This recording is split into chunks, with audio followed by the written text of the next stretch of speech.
পুরুষদের চোখের হেফাজত করা ফরজ, চোখের আবরুচ্ছে ছেলেদের পর্দা করা ফরজ। পুরুষের পর্দা হচ্ছে এভাবে, আল্লাহ বলছে নজরকে কি করো, কি করো, এটা বোরখা। পুরুষ এটা কি, পুরুষের বোরখা কি? প্রিয় দর্শক, আসসালামু আলাইকুম। সাম্প্রতিক সামাজিক যোগাযোগ মাধ্যমে এক আপু ভুলবশত বলে ফেলছিল যে মেয়েদের পর্দা পর্দা কোনো ব্যাপার না, পুরুষেরও পর্দা করা ফরজ। তো এই কথাটা নিয়ে অনেক কিছু সামাজিক যোগাযোগ মাধ্যমে ঘটে গেছে। তো অনেকে অনেক ফানি ভিডিও বানাইছে, তারপরে অনেক হাসাহাসি। তো যাই হোক, দিন শেষে আপুটি মানে যে কথাটি বলছিল এর অর্থ কি আদৌ আমরা কেউ জানার চেষ্টা করেছি? মেয়েটি বলছিল পর্দা করা ফরজ, আসলে উনি অন্য কিছু বলতে চাইছিল, কিন্তু ভুলবশত এই কথাটি তার মুখ থেকে বেরিয়ে আসে হয়তো কোনো একটা ক্ষোভের কারণে। ক্ষোভটি হলো এমন যে মানুষ শুধু মেয়েদের পর্দা নিয়ে কথা বলে, কিন্তু পুরুষ অনেক সময় ভ্যালভ্যাল করে নারীদের দিকে তাকিয়ে থাকে। তো এটা নিয়ে কেউ কোনো কথাই বলে না।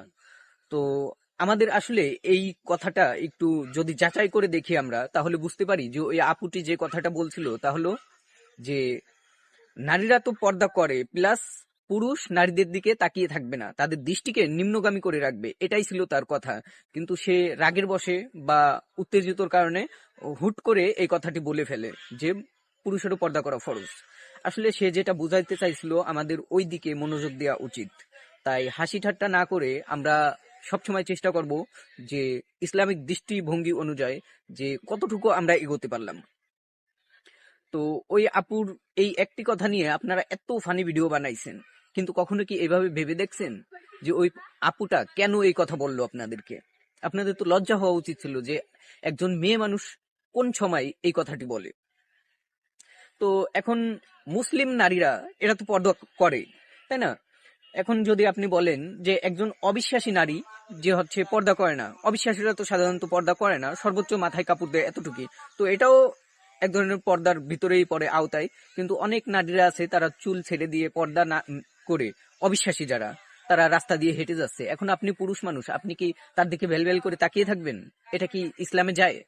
তো আমরা অবশ্যই আমরা মুসলমান হিসাবে আমাদের ইমানি দায়িত্ব হলো আমরা প্রথমে একবার যদি চোখ পড়ে দ্বিতীয়বার আর তাকাবো না। কারণ একদিন নবী মোহাম্মদ সাল্লাল্লাহু আলাইহি সাল্লাম আলী রাদিয়াল্লাহু আনহুকে বলছিল, আলী, প্রথমবার দৃষ্টি পড়ার পর দ্বিতীয়বার তুমি দৃষ্টি ফেলো না।